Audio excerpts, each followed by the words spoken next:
Neck-throughs, guitars, they're like a guy that you won't have a beer with you. I want to hear what's pushing the notes.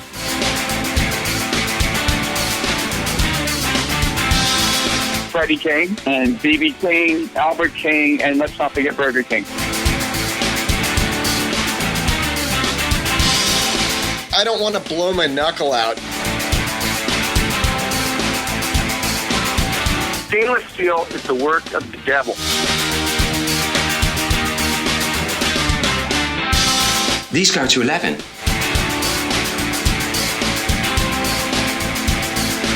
From the East Amplification Tone Labs in Baltimore, Maryland, it's the Amps and Axes Show. With your hosts, Jeff the Godfather of Low Wattage Amps Bober and Mick Marcelino. Well, good day to you, Mr. Bober. Good day to you, Mr. Marcelino. How be ye? Oh, here we. Ooh, yes, nice. Yeah, we're having a good time. Good. You guys are enjoying the new show? Well, I am. Yeah. This Week in Music. That's right. That's right.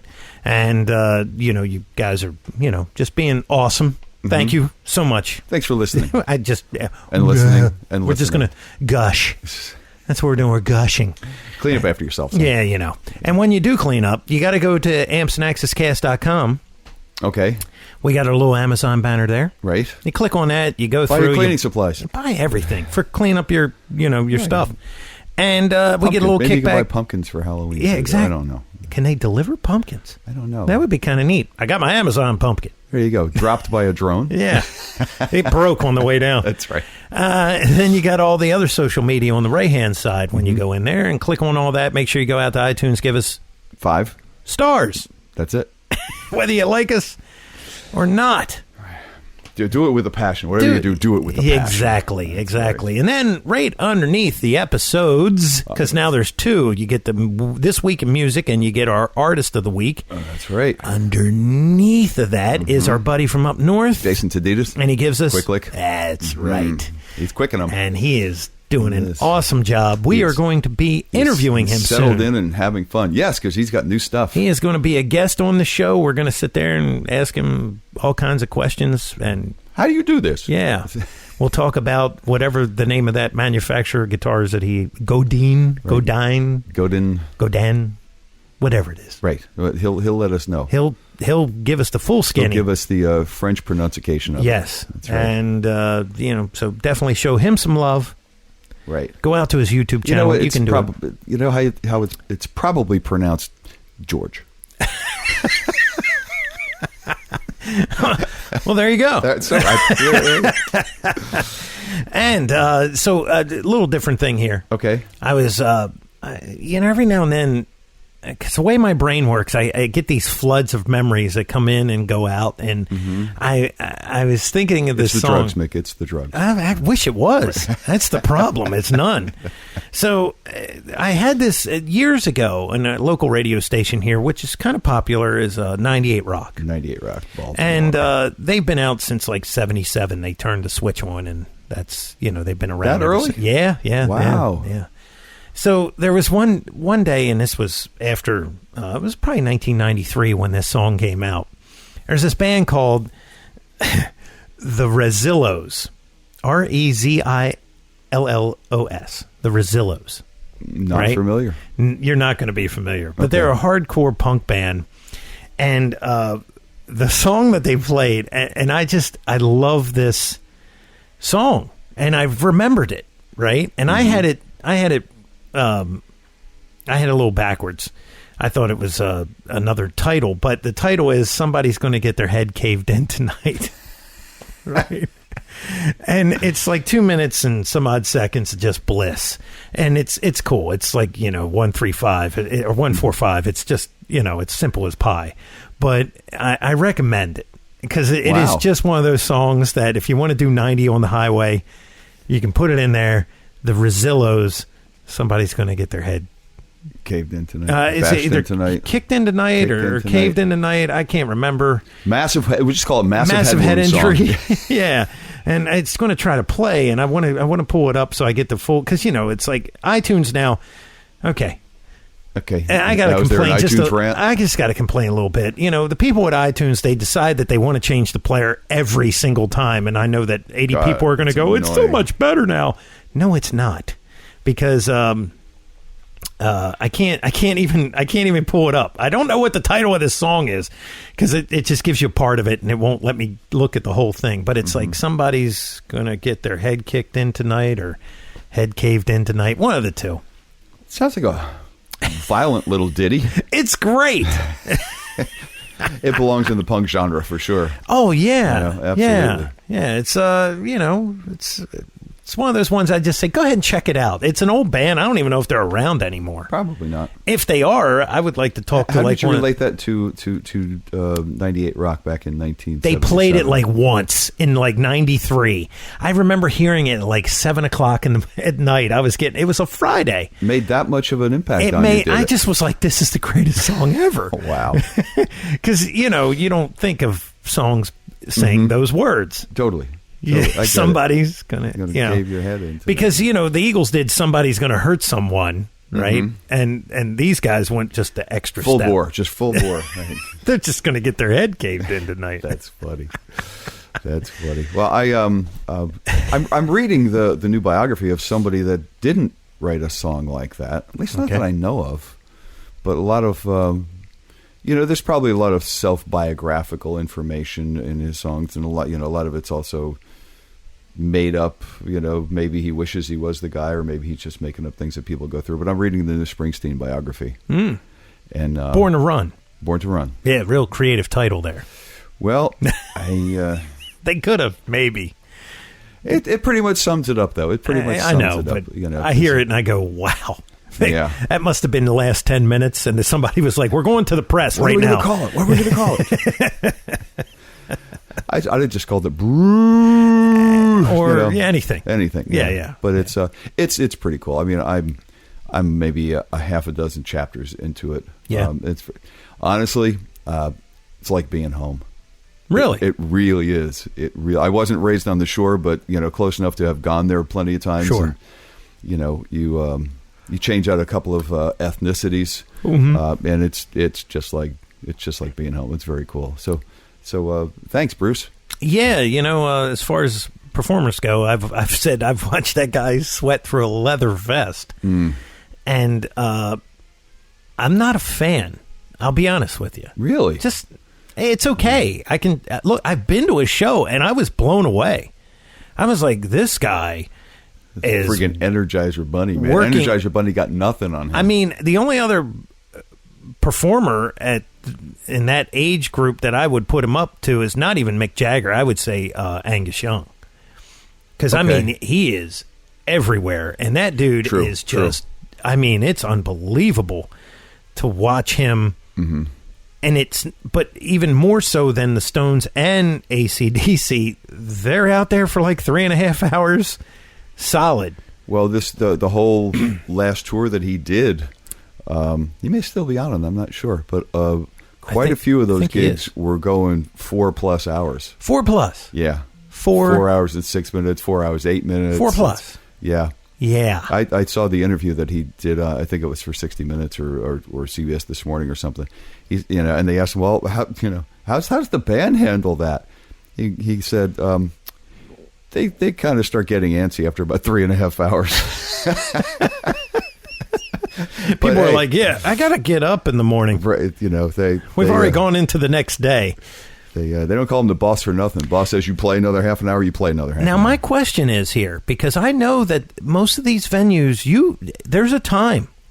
And if you go past that time, that dollar amount is pretty heavy. You're looking into like union time and a half and things like that. Yeah, I'm not quite sure. I heard like our arena is like at 11 o'clock. Yeah. They're done. Bye-bye. If you go over, it's like $10,000 a minute or something ridiculous. I don't know, the labor expense is something crazy. Yeah, because those guys, even though they may not even move a finger, you're still on their clock. Oh, yeah. Absolutely. So pretty crazy. So I don't know. Well, it's Bruce money. So what does it matter, right? If Bruce wants to pay everybody for an extra half an hour, that's what Bruce will do. Good on him. If I was a union guy, I'd want to work a Bruce show because I know I'm going to get paid overtime. There you go. You never know how long that guy will go, right? That's right. Right.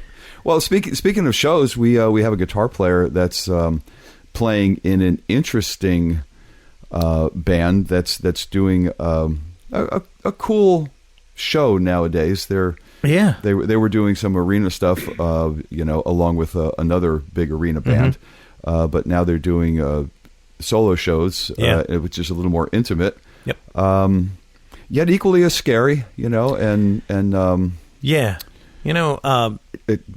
dark, but very, very, very, very cool. What I think is too, just to kind of tease it a little bit, but we will know. There was a point in time back in the mid '80s, early '90s, probably I would say late '80s, mid '90s, that he would very, very modern guitarist oriented, right? Okay. His music was taking a change that way. Mm-hmm. And it's a normal progression for most. But with this tour, he's got a couple of guys in there that are real rock and roll guitar players. Right. And our guest today, which we've already had one on. Yes, and our guest today, she's the modern side of that. Right, so he encompasses both now in the tour. Yeah. So, you all probably figured out by now it's another guitarist for Alice Cooper.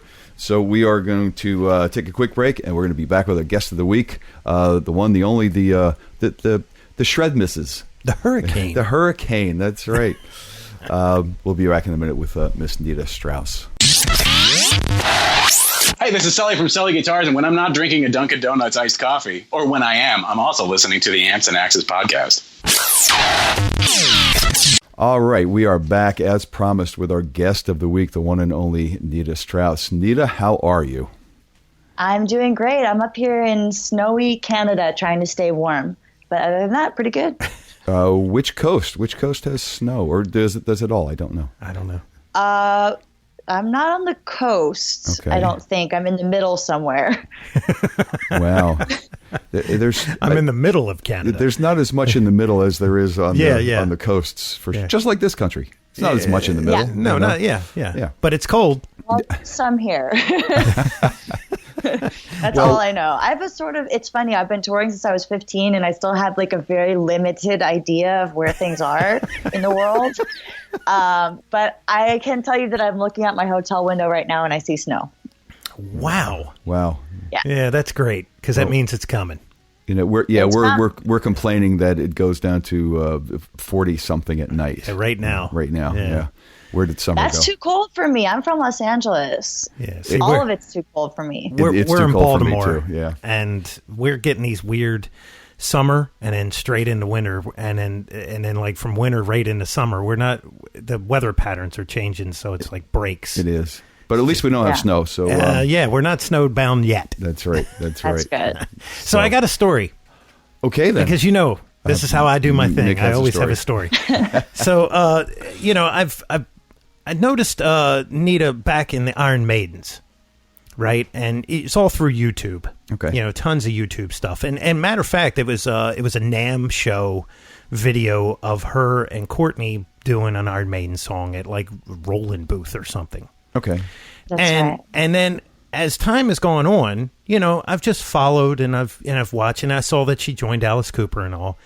But there's this one video that is really cool that I wanted to ask you about because you kind of freak out a little bit because you pull up where this is going. You pull up to Jason Becker's house, and I take it it's your boyfriend or your fiance, somebody said, oh, and you're like, no, you were genuinely petrified, it looked like, to go in there and perform in front of him. I mean, well, because I didn't know it was happening. It was a little trick. Well, it was a complete surprise. The funny thing about that video is, I tried to, when I edited it together, I tried to sort of tell the story, but it's hard to tell the story in little, video clips. But what had happened was Josh, my boyfriend, had told me that I had a big audition to go to.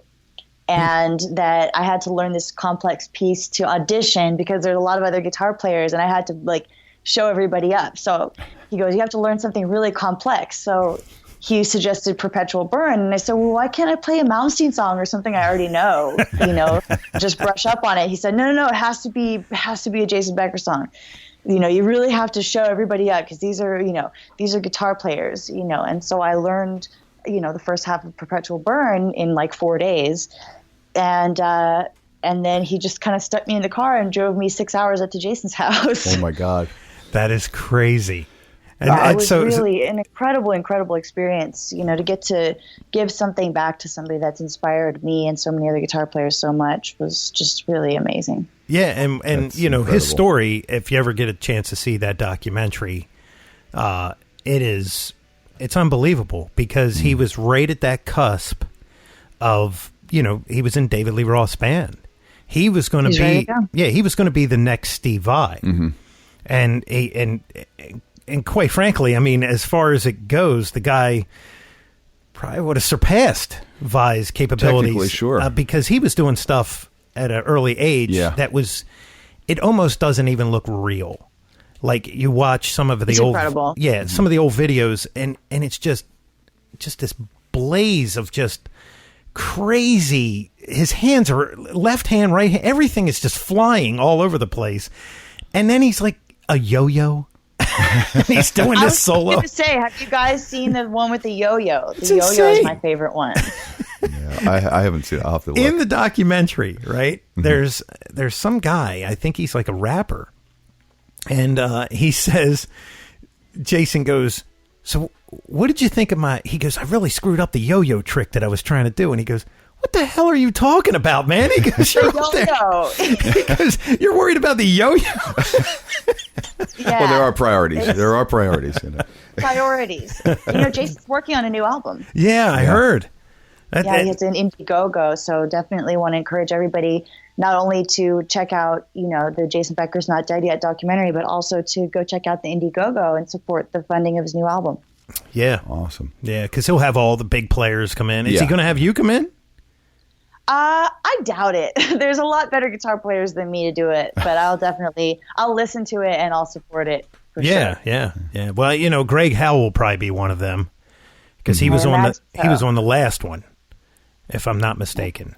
Well, then they need to make room for Nita. New blood, man. Well, it was like Richie Kotzen. It was Greg. It was a bunch of people. But anyway, enough about Jason's history. We got to get to Nita's history. We got to do the thing. A little ain't enough. There you guys go. hear that?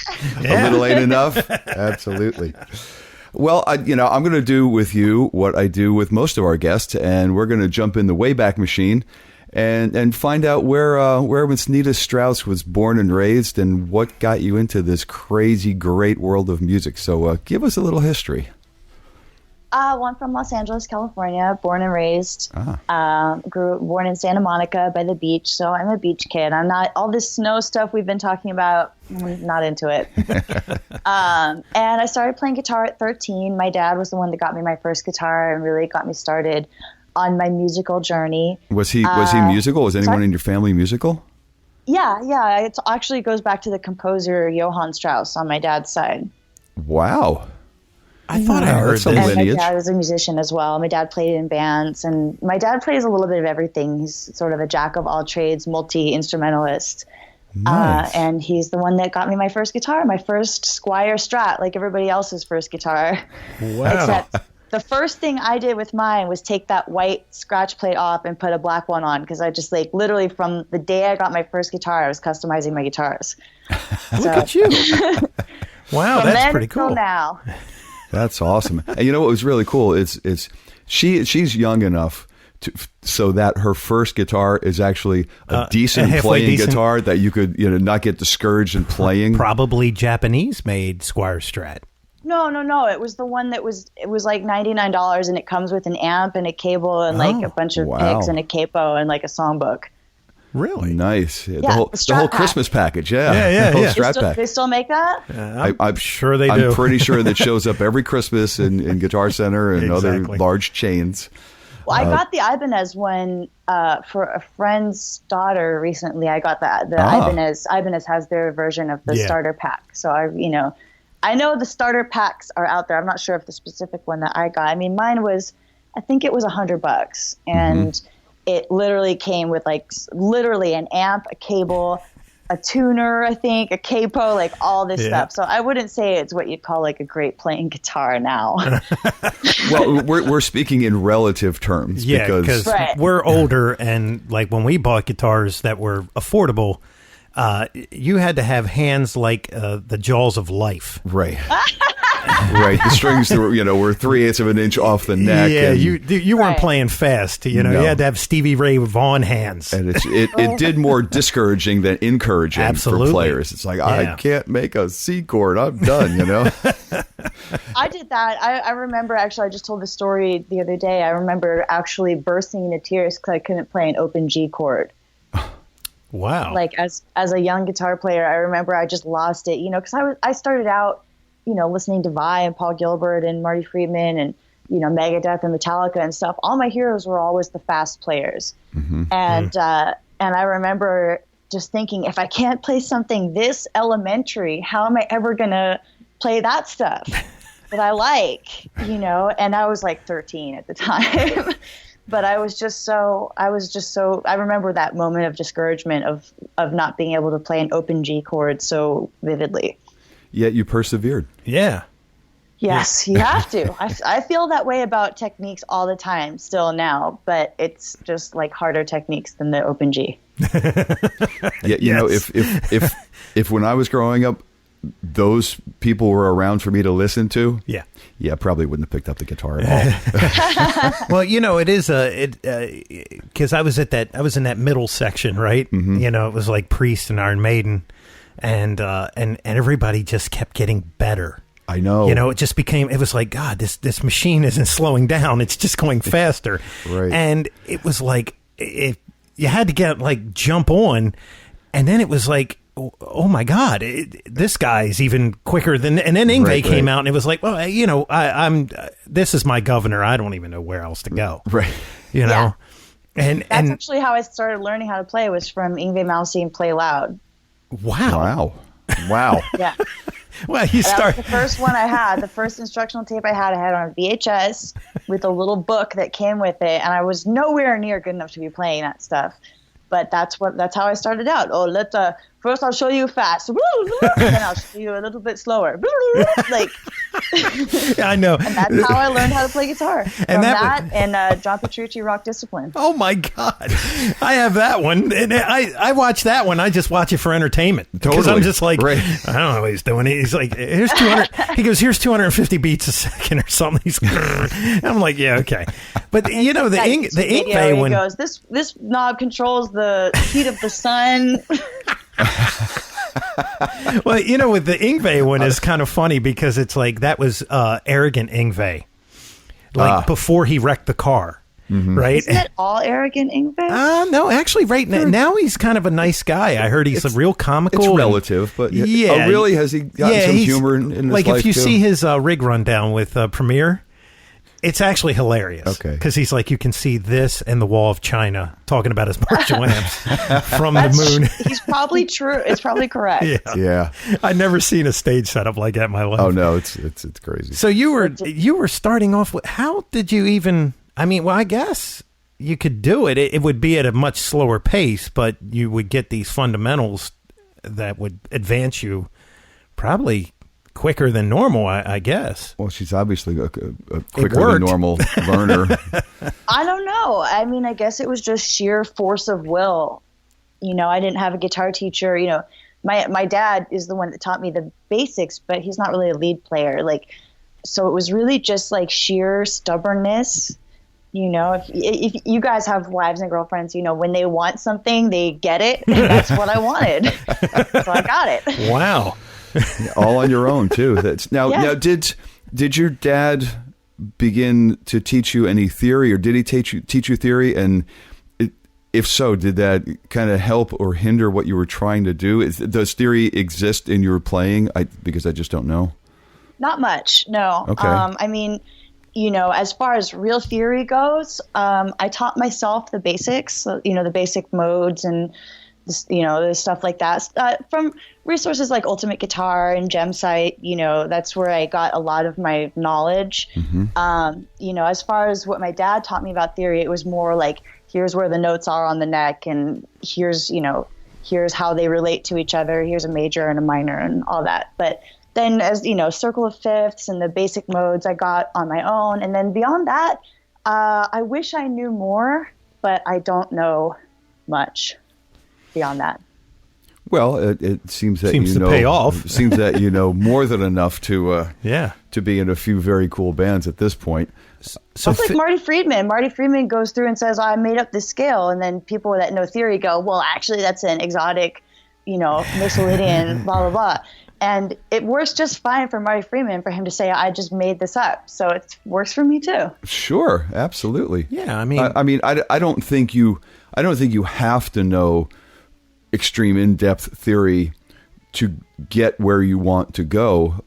It may help you know what you're doing at times, but even so, it does, at some point that really, if you're where you want to be and need to be as a player, it doesn't matter all that much. I think it actually helps people more that on the composing side of things. Yeah. To think a little bit, not outside the music box, because the theory kind of puts you in the music box, but to think outside the typical box. Mm-hmm. I think people that know and have mastered theory are for the most part better songwriters. Well, not just that. I think also it helps you think outside your usual box. Like I know, when I learned the harmonic minor scale, my mind was blown, completely blown. I was like, oh wait, I would have never thought to put these notes in that order, but Malmsteen did it, so I had to figure out what that was. And then once I figured out that scale, it was like a whole new thing. It gives you these patterns that you wouldn't normally think of if you're like a pentatonic player or a basic major minor player. Mm-hmm. Gotcha. Yeah, very nice. Yeah. Very so nice. At 15, you were playing professionally? At 15, I was in a band that was doing our own tours. I don't know if you really call it professionally, just getting in a van and, busting your ass out on tour. I think if you're out playing and making money of some sort, you're a professional to some degree. Making enough money to put gas in the van to get to the next place and get 7-Eleven food. Yeah, we did that. At 15? I think that qualifies. Yeah. And your parents, what were they? I have a 15-year-old daughter, and she's not getting in a van. First off, when's her tour? She chose cheerleading. There you go. Was that your first band, and was it a cover band, or was there a lot of original writing going on? No, I never played in a cover band until the Iron Maidens. Oh wow! Okay. Wow. So and it wasn't my first band either. No. Oh, okay. So the band at 15, what was the name of that band? It's just local stuff. You would never find any of it online. I actually, that was probably 4 bands in that band. And then I've, it's probably been another 20 since then. Basically, as a young guitar player, I just sort of had this machine gun approach. All I wanted to do was play guitar. I didn't care who I played guitar for. I didn't really care what kind of music it was. I was into metal and rock and stuff, but I ended up playing in a lot of different bands because I just wanted the experience of being on stage and being on tour. So, everything from death metal to straight up rock to Iron Maiden songs. I played in some 80s band like Steel Panther kind of, Bon Jovi covers and stuff. I played in Jermaine Jackson's band, and it just took me to a lot of different places musically and made me a lot better. That is great. And that goes to saying I got to keep going back because you started at 13, and by the time you were 15, you'd already been in 4 bands. Probably at least. Well, 3 or 4, yeah.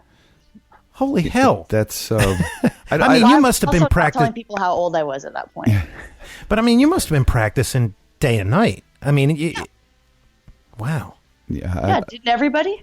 Well, yeah, but well, you know what? I guess the advantage is that you were in California, and as we know just from this show, California has a lot of musicians because that's where our number 1 downloaded state is. Oh, yeah. And so obviously you had the resources because where I grew up, it was a bunch of hicks, Well, I honestly, and yes and no, because I think you make your own opportunities in life. And do you have a lot of opportunities being in Los Angeles where there's a big music scene? Absolutely. But it's also the most competitive because everybody from everywhere goes to LA to make it in music, and people now talk about Nashville and New York and Dallas and these different scenes. And of course there's a great music scene in a lot of different cities now, but everybody goes to LA. Mm-hmm. And that's like, the majority of people that want to make it, especially in rock music, go to LA. So you're not just up against the best of the best from your city. Yeah. You're up against the best of the best from everywhere. And that makes it a lot more competitive. And that's a good thing. That's true. It's a great thing. It breeds great musicians. I feel really lucky to be a part of that competitive scene. And, because you can't make mistakes. You go out on stage, in Hollywood, everybody else is a musician watching you. And if they're not a musician, they've been to 100 shows in the last month, because there's shows going on every night. There's, so many different venues, so many places to play. So you have to be on point. It really, really teaches you there's no such thing as a bad show. There's no such thing as an off night. You have to be on all the time. Yeah. Yeah, it kind of weeds out the lackluster quickly, Yeah. You got to it's true. Yeah, it is. LA has a way of chewing people up and spitting them out. Oh, yeah. Yeah, for sure. And you mentioned Jermaine Jackson. I read something about he picked you to join Michael Jackson's band for a series of shows in Africa. Jermaine was doing after Michael passed away. I joined up with Jermaine and a lot of the guys from Michael's band, to do some shows in Africa. Okay, so it was Jermaine Jackson music, or was he doing Michael stuff? I'm just curious, but that's like that's the whole kind of family thing where Orianthi had come from, and you kind of went there, the same kind of thing. Jennifer Batten, same kind of thing with Alice Cooper, I believe. With Orianthi, yeah. Orianthi was with Alice before Nita. So, how did Jermaine get in touch with, where did he see you? How did he put you into that, that genre of music? Actually, I was on the list to audition for Michael when he was looking for a guitar player. And that audition never ended up happening because he, as you said, found Orianthi and didn't see the rest of the guitar players that he was planning on seeing. So they knew who I was, I guess, from that. And then when Jermaine was looking for a guitar player to do these shows, they got back in touch with me, and it ended up working out. I was really, really happy to be a part of it. Very cool. Nice. Yeah, and we did, I remember you asked before what material we did. It was like a grab bag. We did some Jermaine Jackson solo stuff, like Let's Get Serious, and Do What You Do, and his kind of funk solo stuff. And then we did a long, set of Michael Jackson stuff, and then we closed with Jackson's Jackson 5. Wow. Nice. Doing the old ABC. Old Motown. I love it's old as Motown. easy as 1, 2, 3. That's it, baby. And looks like it is pretty easy. Yeah, the early stuff. Yeah. The early stuff. But see, bam. But did you also have to do the choreography? No, they have dancers for that, thankfully, because I think I would have gotten sent home right on the spot. The only choreography I had to do was get up in the middle for the Beat It solo and get up and do my thing on the Beat It solo, and that was just fine. There you go. I'm sure you handled that exquisitely. I heard an interview with Steve Lukather the other day. Mm-hmm. Speaking of that solo, and Steve Lukather and Toto, they despise Rolling Stone and the Rock and Roll Hall of Fame. Okay, they were the only band ever to never to turn down the cover for Rolling Stone magazine. Really? Yeah, and there's a whole hatred between them and Rolling Stone because Rolling Stone trashed Toto and compared him with the Sex Pistols. Said the Sex Pistols was better than Toto. Oh my God! Right? So Steve Lukather records the entire album, guitar and bass, of Thriller. Right? The whole thing. Wow. They call in Eddie. He does the solo on Beat It. Mm-hmm. He gets all the credit. Steve's name is nowhere to be found on that. I was wondering where you were going with that, because I would not associate Luke with that album. Is that the craziest thing ever? Wow. I didn't know that either. Yeah, and he was like, he goes, I don't know what I can do. He goes, I just can't get it. He goes, 1,500 albums that guy has been on. Yeah, I love Luke's playing. I do. He's amazing. Yeah. Yeah. Really tasteful. So I'm Fluid, sorry. Tasteful. I went a long way to Can't get catch a there, break. but there we are. Wow. See, I can bring it back. There you go. You can bring it back. So we go from there to, I guess, Iron Maidens. The Iron Maidens. Iron Maidens. That had to be a fun thing. Or is that? Are you still part of Iron Maidens? No, I haven't played with them in probably almost 4 years now, actually. Wow, it's been that long. Wow. Is that due to the Alice 3 gig? 4 years, yeah. Is that due to the Alice gig? No, not really. They towards the end of my time playing with them, they started using another guitar player, Nikki Stringfield, and I think because she knew different songs than me and has a different vibe than me, they just sort of were switching it up. I was never a full-time member of the band, so it was always up to them which guitar player they used. Oh, okay. And as the time went on, they started playing with Nikki more, and I had my own stuff going on. I was always touring with other bands and writing my own music, playing with my own band. So it just was sort of a natural shift in another direction. And then I started playing with Alice, and now since then I haven't really been home in the last 3 years. So Now, are you coming out with a solo album? Did I see that? I'm working on material. Yeah, I've been working on this album for so long, and actually the first song is going to come out in January on the She Rocks compilation for Vi's label, Favored Nations. Nice. So I'm really, really excited about that. That's going to be my first instrumental release. Cool. And then beyond that, actually, the music that I've been working on, it's ending up taking shape into band songs. It's not really what I listen to and hear as an instrumental guitar record. So I actually put together a really cool group of girls at home in LA. I think they're actually rehearsing without me today. And when I get home in November, we're going to start rehearsing as a band and hopefully put out something in 2017. Well, that's Nice. awesome. Yeah, I'm excited about it. Under Vi's label. The compilation that my one song is going to be on is on okay. Vi's label. Okay. That's called the She Rocks Volume 1. We interviewed Andy Alt, who is part of that organization. He made the Little Thunder pickup. I don't know if you've ever... wow. Did you see that at NAMM by any chance? No, but my NAMM is kind of hectic. Yeah, well, I'm sure it is.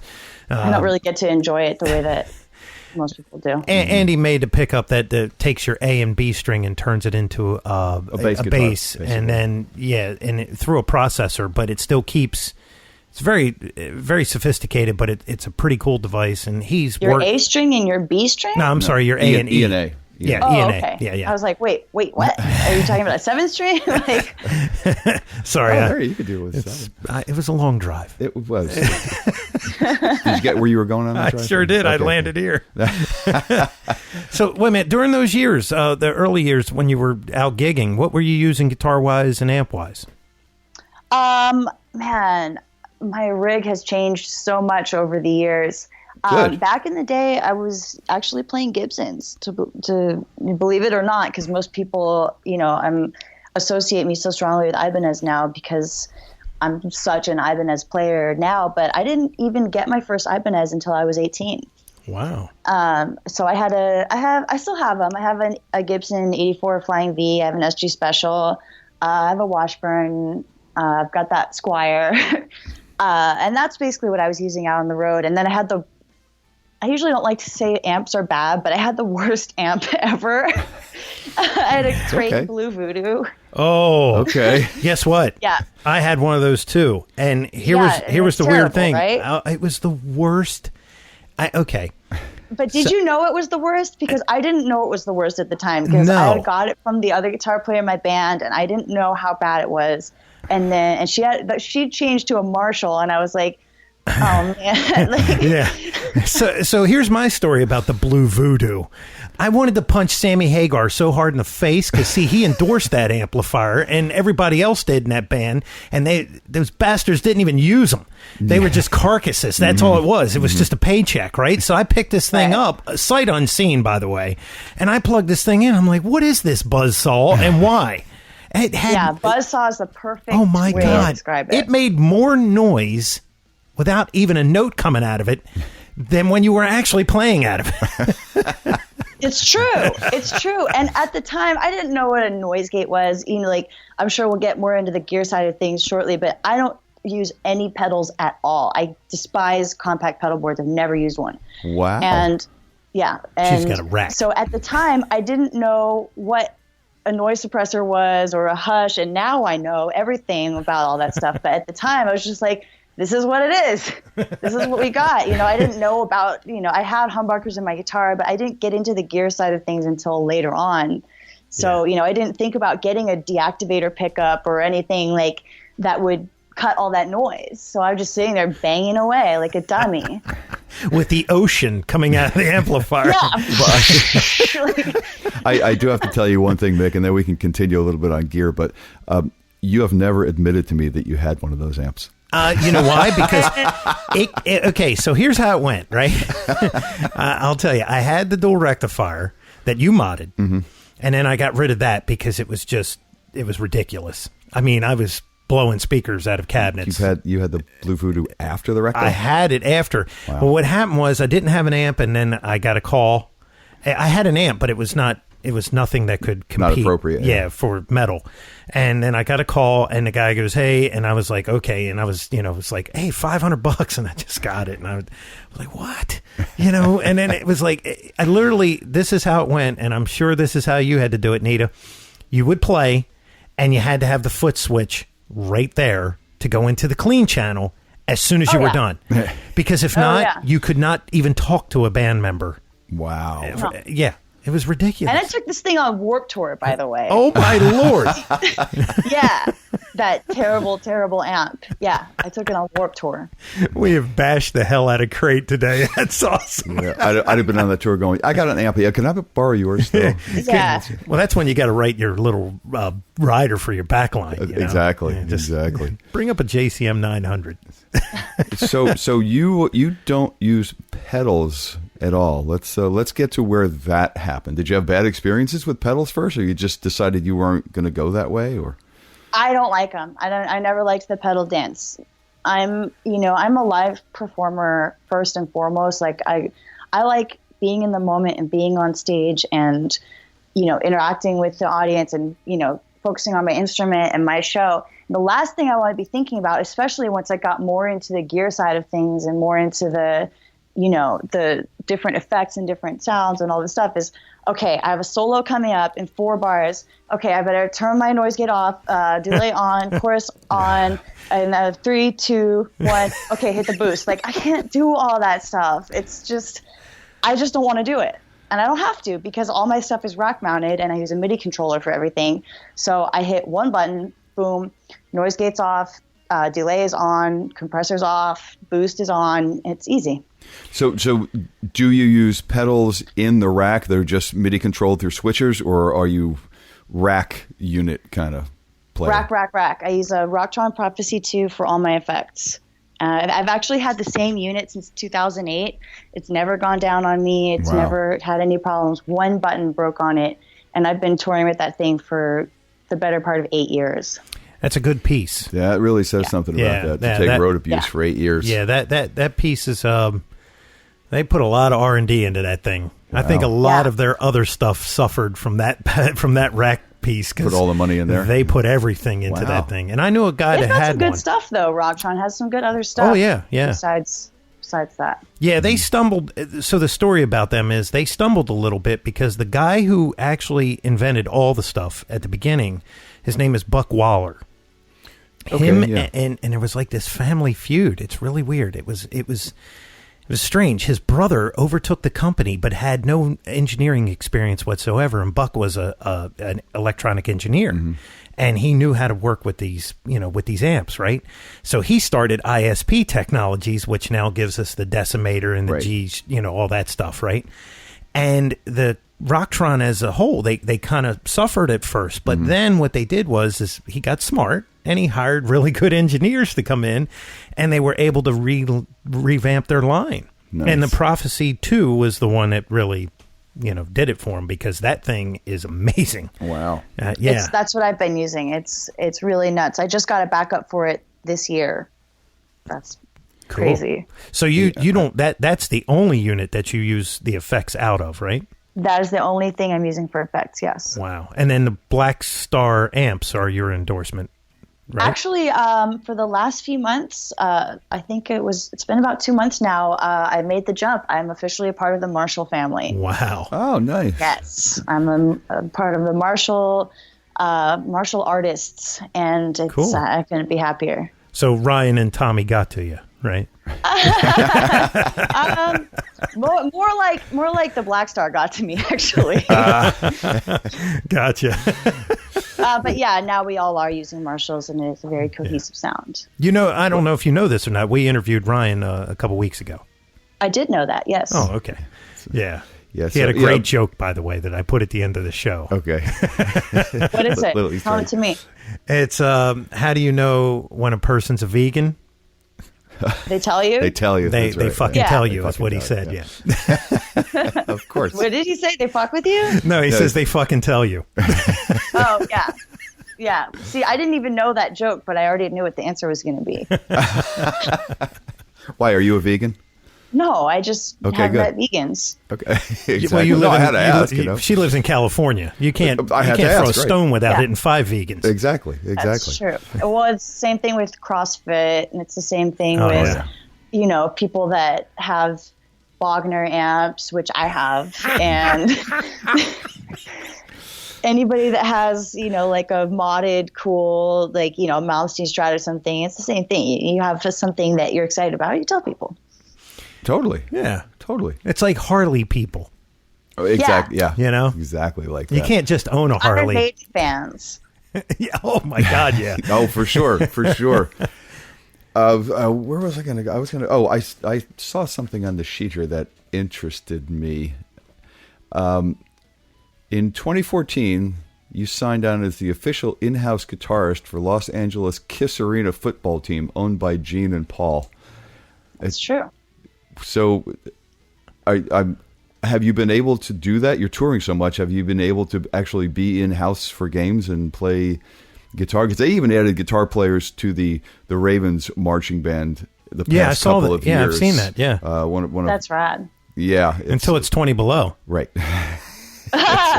Less rad. Yes, I did. I did it. I was there for, I think, the first 4 or 5 games of their first season. I was there. I played the national anthem and did some in-game stuff for them. It was really, really cool.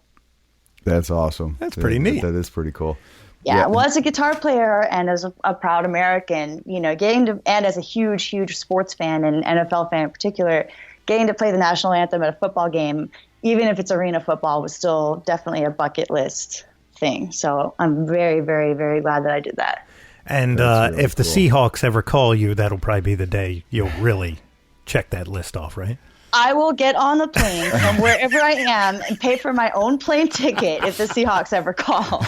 Well, there you go. Nice. If anybody in the front office is listening to this show, there you go. There you go. I'll do it. I'm in. Nita's I'm in. there. I've got my jersey right here in my suitcase. She's We'll already be in left. Seattle in a couple weeks. I'm ready to go. Oh, nice. Nice.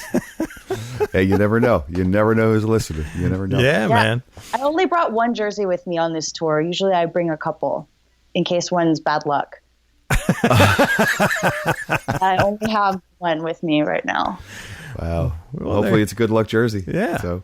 It has been so far. It's my Cam Chancellor, so Oh, it's nice. been all right. Nice. Good one. go. Nice. So I got to ask about, you had a new Ibanez built custom for you, correct? That's right, yeah.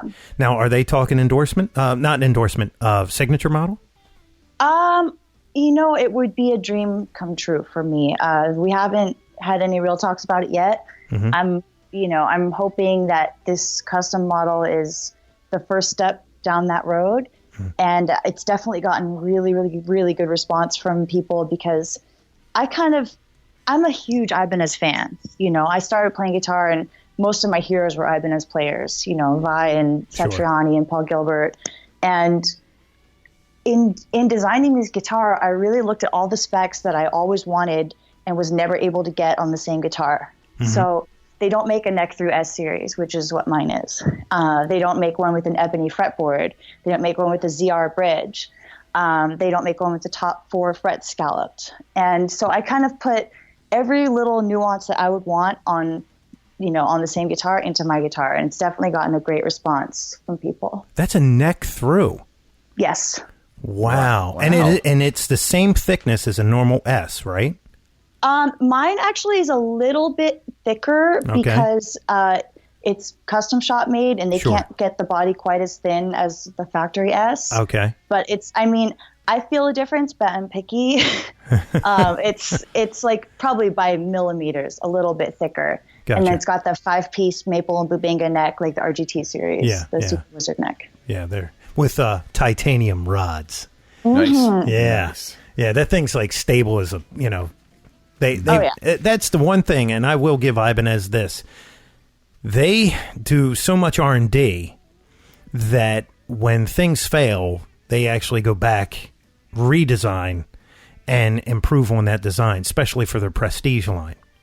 Oh yeah. And so they knew that the single piece maple necks were just weak, and they would twist and everything else. Mm-hmm. And they needed to improve their, the higher end line. They need to get it. So they went to a 5-piece neck, and they run those 2 strips of bobinga, which are it's really strong. Everything's really hardwood bobinga, and and it has so much sustain since it's the neck through construction. Yeah. That guitar just has sustain for days. And if anybody listening has seen me play, you guys see the abuse that I put my guitars through on stage, holding it up by the bar and, all this different stuff. And the thing never goes out of tune. It's unbelievable. Wow. So the other day I'm watching, I'm on Instagram, and, I do that for our show. So I'm following all these people, and we follow you. And I see this video because she's got all these GoPros now, like strapped to everything. And it's just one GoPro, but yeah. It's on the headstock, right? Looks like it's strapped to everything. Well, somebody's got a camera behind her. It looks like you probably have a lot of GoPros on stage, though, right? Oh, those are all from different shows. Oh, okay. So sometimes I'll put it on the headstock. Sometimes I'll put it on the Frankenstein. Sometimes I'll put it on, different parts of the stage. So, but yeah, that's the one that I have out now that I just did is like just the roundup from my first week of using the GoPro from some different shows. Okay, nice. So she's standing at the edge of the stage. Now, is there like a thing on the back of the ticket that, like at a baseball game? Because you whip that guitar around your body. She does one of those flips with the guitar, and all I can see is a lawsuit. Because if that thing comes off and it goes out in the audience, you're going to take somebody's head off with that thing. I would imagine there's strap locks involved. Well, you ever seen those things fail? I have. What kind of strap locks? Dunlop. Dunlop. The button ones. There you go. See? Yeah, those are the best. Yes, but they I are. will tell you a funny story about one of the first times I did the guitar spin, because I used to do it all the time on stage. And then I didn't do it for a while. Like, I don't know why I didn't do it for a while. And then I kind of felt like kind of chicken. So I was like, I'm going to go in the yard and do it. And I had these DiMarzio locks on. It was my first Ibanez, a super cheap one that I bought at Guitar Center because I wanted a whammy bar. Uh-huh. And so I put these, I had these DiMarzio strap locks that I really don't think they make them anymore because they weren't stable. The screw wasn't long enough. They were the ones that looked like a little lock and key. Oh, I thought you were talking about the strap with the clicks. No, not the clip lock. These are like, I think it was a pretty short-lived thing because, like I said, they weren't very stable. Mm-hmm. Yeah, and I'll tell you why. Because I think, I'm going to go in the backyard and just do it. So I make sure I remember how to do it and I don't look like a dummy on stage. So I went in my backyard and I throw the thing around full force, and the guitar just goes flying off, both screws stripped out, because the screws on that thing were kind of short. And both screws stripped out, the guitar went flying 8 feet across the yard, and I went, okay, well, back to the Dunlop. Back to the Dunlop strap locks. Yes. But since then, I haven't had any problems. This has been Nita's stress test. You need to do the stress test. I do the stress test on everything. I do it on bridges. I do it on strings. I do it on, you need to. Obviously the whammy bar. Oh, yeah, the whammy bar thing is... one day it's like two posts and the bridge will be in your hand. You'll be like... that didn't work. No, the only thing that happens with that is every once in a while the bar will strip out, like the actual bar will strip out of the... Like on your Premier Guitar rig rundown. Yeah, right? That was so embarrassing. Did it happen there? It fell out. Oh, wow. It did happen. I said, look, watch this. Watch how stable it is. I was trying to demonstrate how the guitar doesn't go out of tune. The bar pops out and the guitar just fell in my hands. Oh my God. And literally that has happened. I know exactly how many times, a total of 3 times in my entire life. And I've been doing that for 10 years. And the one time you don't want it to happen. Yeah.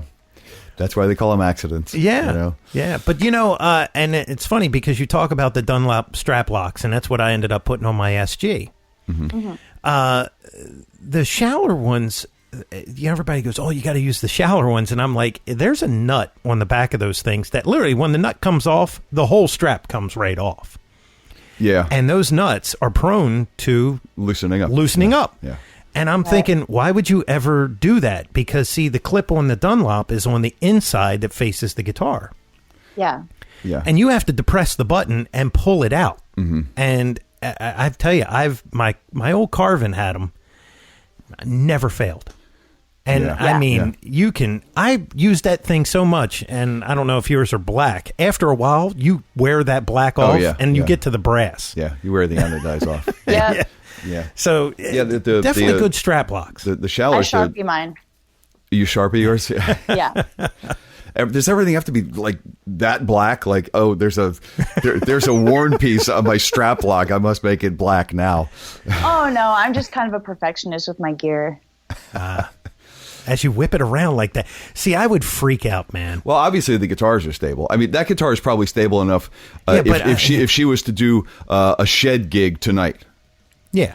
Because there's snow where she is. Oh, yeah. Are you still doing shed gigs, or are you guys inside? Right now we've done a couple outdoors, but we're going to be inside for the rest of the tour, I think. Okay. It's just us now. It's just, it's an evening with. It's kind of a different show than we've been doing. Yeah, that's right. Right. This year we're doing the 100-minute Evening with Alice Cooper show, so it's more intimate. It's theaters and stuff like that. Nice. Yeah. That would be a cool way to see it. You just get a little more up close to all the action on stage. Mm-hmm. Yeah, it's a very in-depth show. We do a lot of deeper cuts that people wouldn't hear on the shorter set. We're out with Motley Crue or other bands like that. So it's definitely a more in-depth look at at the Alice Cooper catalog. Very cool. Yeah, Ryan was saying that, $1 Billion Babies, Under My Wheels, those things. Mm-hmm. I was like, oh, man, I was a huge Alice Cooper fan. And well, those are the hits. Right. Those we do every show, no matter what. Oh, okay. No matter who we're playing with. We're doing $1 Billion Babies, Under My Wheels, 18, Poison. But now we're doing our own show. Now we're throwing in, The World Needs Guts. We just added from Constrictor, which is one of my favorite Kane Roberts era songs. So I get to do some Kane tapping, and that's a lot of fun. Kane Roberts, what do? You bench like 315?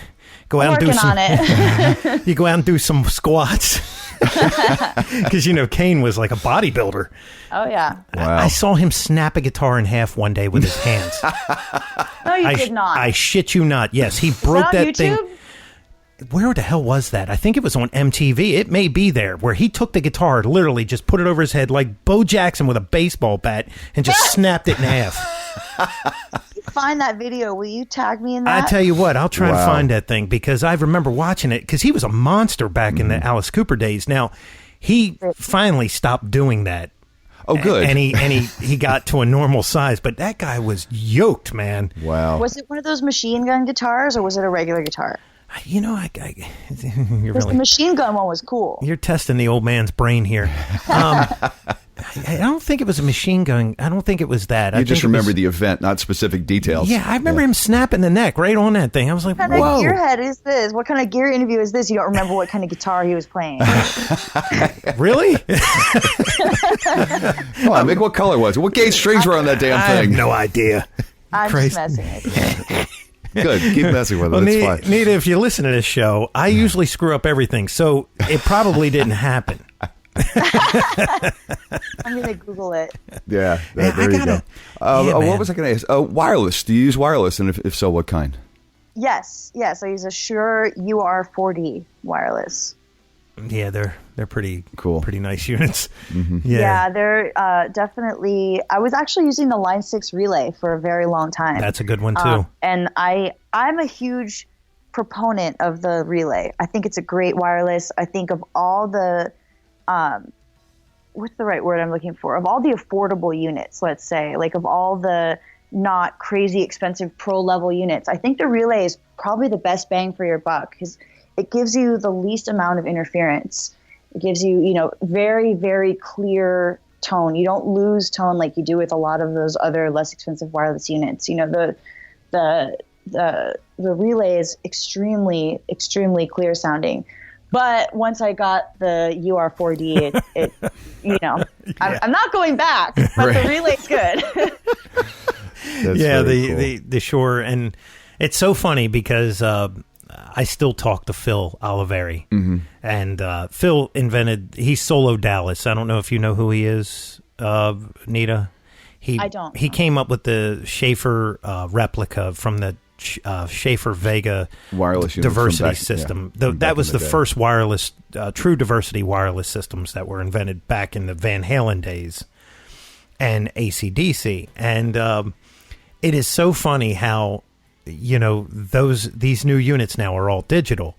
But back in the day, you were paying what is equivalent to $30,000 for a wireless unit if you were Pink Floyd. Oh, absolutely. Yeah, they were $4,500 in 1976. Yeah. Wow. So that we did the math. We kind of, you know, did the inflation math, and it came out to about $30,000, and Pink Floyd bought 20 of them. It was insane. Yeah. He made 1,000 units. If you do that number, he made a ton of money. Yeah, I did all right. Yeah, he did pretty good. He did okay for himself. Well, he had the technology. Yeah, and everybody wanted it. Right, absolutely. So, yeah. Right. So, what was I going to ask next? Touring. How long is the Intimate with Alice tour? And do you know if you guys are coming to the Northeast, not Northeast as far as Canada, but the Northeast and the good old US of A, anytime soon? We just left. Oh, you just left? Yeah, we're done with it. We've only got 3 weeks left on this tour. Yeah, we've been on this tour since May, actually, with a couple breaks here and there. Wow. And then we've just got the final 3 weeks now left. We're going across Canada, going west, and then down the West Coast. And then we are done for the year. We end on October 30th at the Pantages in LA. So I don't even have to fly home. I can just go right to my house. I live 10 minutes from there. That's awesome. Yeah, you guys played Reading not too long ago, right? Reading, PA? I believe we did, yes. Yeah, that was how close they were to us. Okay. And that was actually, I think, the night that we interviewed Ryan.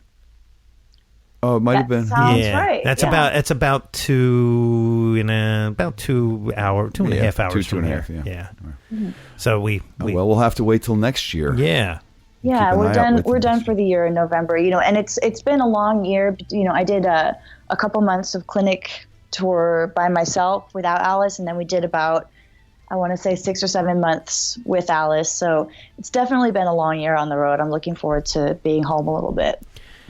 That's cool. So will you just kind of chill for and do your other stuff that you're working on and stay in LA and then go back out with Alice in the new year, or do you plan on bringing out like your solo project stuff and all?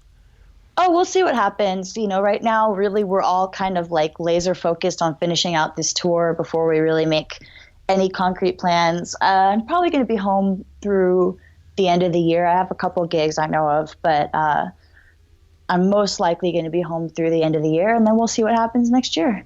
Cool.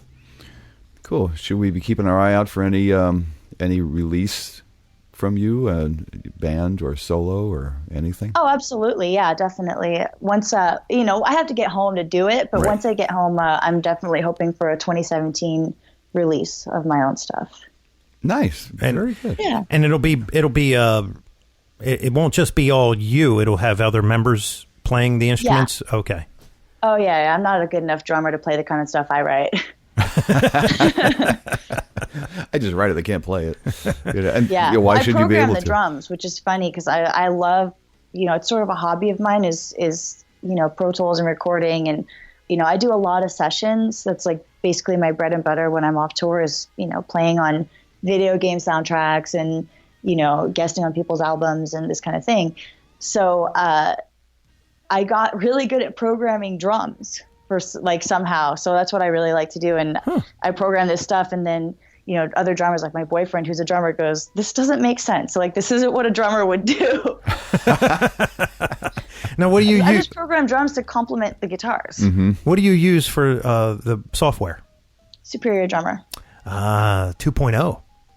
Yes. Yeah, there you go. Nice. Yeah, I use Easy Drummer 2.0. Okay. Because I suck at it. Easy Drummer's cool. Easy Drummer's how I started too. Well, the new version is really good. I started on Fruity Loops. Oh my God.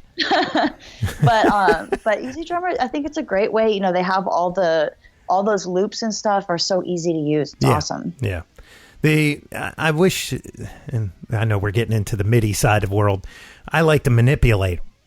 Okay. And I wish it was a little bit easier. It's to me, it seems like it's a little bit more of a challenge to actually manipulate the maybe loops. in the more advanced program, it's Superior easier Drummer? to do Superior. Once you learn it. Are you on Pro Tools? I use Cubase. I've used the GarageBand, of course. I have a free version of Pro Tools, and I use Adobe Audition. But I have You're all over the place. Yeah, I have a ton of them. I can only tell you what it is in Pro Tools. But if you go into Pro Tools and go into the MIDI editor, you can edit the loops however you want. And is it just clicking? A lot of okay. It's just clicking and dragging and adding notes and subtracting notes. It's really, really easy. Yeah, in Cubase it's a little bit different. You have to, especially on a Mac, you have to. There's some commands and stuff. Cubase. Yeah, Cubase. Well, I can't say too bad thing about it because our guy who gives us our quick lick every week, Jason Seditas, he uses Cubase and he writes on that thing like, oh my God, he's crazy. Well, everyone has their DAW that they're most comfortable with. Sure. There are Logic people, there are Pro Tools people, there are Cubase people, there are Reaper people, I think, probably, I don't know. Cakewalk. Cakewalk. Yeah, who knows? Yeah. There's so many different types of people. I literally only know how to use Pro Tools, but I like Pro Tools. Well, the good part is I sent my son to Sheffield to become an audio engineer, and they're teaching him how to use Pro Tools. Good. So pretty soon I'll just be looking at him and I'll just be pointing. It's the industry standard for a reason. Yeah, just do this. Just do that. Make it like this. That's right. My son has no idea what he's in for. Yeah. He will soon. All right. Well, unless there's something else you would like to mention that you need to put out there. I was going to get to the website. Yeah, definitely plug the website, which is? It's nitastrauss.com. And the easier way to keep up with what I'm up to is always social media. Yeah. I'm on Instagram and Twitter and Snapchat and YouTube at Hurricane Nita and on Facebook as Nita Strauss. I actually have a new GoPro video that I just put up today, so that's always a lot of fun to check out. And yeah, I'm updating it every day and trying to keep it interesting. So hopefully you guys enjoy it. So can we get you to follow us on Instagram? Yeah, just tag me in something. Awesome. There you go. Well, you're going to be tagged all week. Get ready. There you go. Well, our social media guy, he's relentless. Yeah, totally. Thank you, Hurricane. Yes. I don't know where Hurricane came from. Yeah, where did that come from? Just because of your blazing speed? That was actually from a write-up of one of my first bands. I think one of the first write-ups we ever got in a local newspaper. And it said something like, "Get ready, Los Angeles, Hurricane Nita is here to stay," or something. It's something to that effect. Huh. I can't remember what the exact quote was, but I saw it and I was like, that is awesome. So I adopted it and I've been using it ever since. And I try to live up to it every day on stage. Now you have and I'm sorry, but you have like a clothing line or some kind of product line or something, right? That has that symbol on it? My merch. Yeah. My merch has the hurricane symbol on it. Yeah. Which you can find on my website as well. And guess what? That website is going to be on the show link. Okay. And it will live out there. Perpetuity. That's right. In the archive, which is free. And make sure you go and check it out. And then, show her some love, man. Buy some Hurricane merch. Go buy things. And when she's in your town, go see her. Yeah, because it is. There's guitar picks on there. People always want the guitar picks that I use on stage. So you can get the same guitar picks I use on stage and T-shirts and posters and all that good stuff. Are they Dunlops? No, I use Grover Allman picks, actually. Oh, yeah. Wow. I was through their site the other day because I'm ordering some new East picks. Yeah. Look at that. Did you get them from them? I haven't yet. I definitely recommend them. That's all we use in this band. Every single member of the band uses those, and we Grover Ullman. all recommend them. What's your fancy? Heavy, medium? 0.60. 0.6. Okay. Yeah. Good density. Yeah. Yeah. Well, Paul Gilbert gave me one of his picks once, and it was the Dunlop Orange 0.60, and I went to that ever since. I was like, if that's what Paul Gilbert uses, that's what I'm going to use. Well, I don't want to disappoint you. Now he's going to something that's like ridiculously thin. I don't know if you know this or not. I didn't know it, but I'm not switching. Okay, good.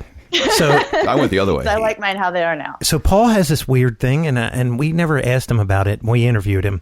He went to a 12-inch radius. He went to a 24 3/4-inch scale, a huge, thick baseball bat for a neck, and he uses light picks because he does all this blues stuff now. So he's actually forcing himself to slow down. Yeah, he's slowing it down. It's sort of like how Richie got rid of the pick and just uses his fingers.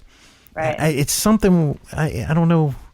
I guess they just everybody has their own thing. You ever seen Marty Friedman hold a pick? Everybody's got their own thing that works for them. And I adopted Paul Gilbert's old thing that worked for him. Exactly. There you go.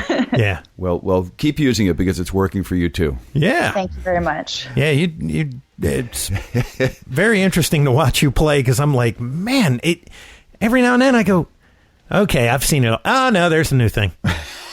Well, check out this new GoPro video because I put up a video of the GoPro on the neck during my guitar solo in the Alice show, and it's definitely a different experience seeing it from there, for me. Will I get nauseated like the last one? Because, man, that thing was all over the place. I was like, oh. Only if you can't keep up. Only if you can't keep up. Exactly. Well, no, she was flipping the guitar around, and it was like, I was like, oh, God, getting like vertigo. A lot, actually. People are like, well, I have a stomachache after watching that. So, I think I do move my guitar around a lot. Yeah, man. I was like, what is going on? It was like a roller coaster ride. But in the middle of the hurricane. I have to put a warning on there, Dramamine first. Yeah. All right, Nita. Well, thank you so very much for taking the time. I know you're busy, and get through the next 3 weeks and literally walk home. I basically would. I'm going to go home and kiss my boyfriend, kiss my dogs, do some laundry, and then figure out what to do next. It sounds like a plan. Whatever it is, I'm sure it's going to be great. So have a great rest of the day. Are you playing this evening? Yeah, we are. Awesome. We are playing in Regina. Regina. Regina Canada. With an R. Yes, right. I know it, actually. Wow. Yeah, so have a great show. And thank you very much. Continue to do what you do and enjoy the hell out of it. Thank you so much. Thank you guys for having me. All right, take care. Thanks. Thanks. Bye. Bye. And there you have the story. How about that, huh? Playing since she was 13. That, man. Yeah, that's drive. That's a lot of drive there to be in 4 bands after starting at 13, to be in at least 4 bands by the time you were 15. Right, jump in a van and tour at 15. It's like, I was going to say I don't know that I would have had the confidence to do that, but I'm pretty damn sure I wasn't good enough to do that at 15. She's got some talent. There was a whole piano thing that we didn't even cover. I've seen her. Oh, wow. Yeah, I think she was like, she did some piano stuff early on, and she knows how to play piano, by the way. So there's some Instagram stuff out there. We'll have all that up on the site, of course. Well, she could probably do her own release. She could program the drums, and that's, you could totally get away with that. She could do keyboards, I imagine she could probably handle the bottom end, to cover whatever she wanted. So, who knows? In the future, there might be a Nita solo. Yeah. Who knows? Man. Who knows? Fun times, huh? There you go. Absolutely. Yeah. Absolutely. So until next time, my friend. Because, yes. Yeah. Right. I'm Mick Morcellino. And I'm Jeff Bober. You are. Oh, that's shit. I am always. And we're always saying. Onward.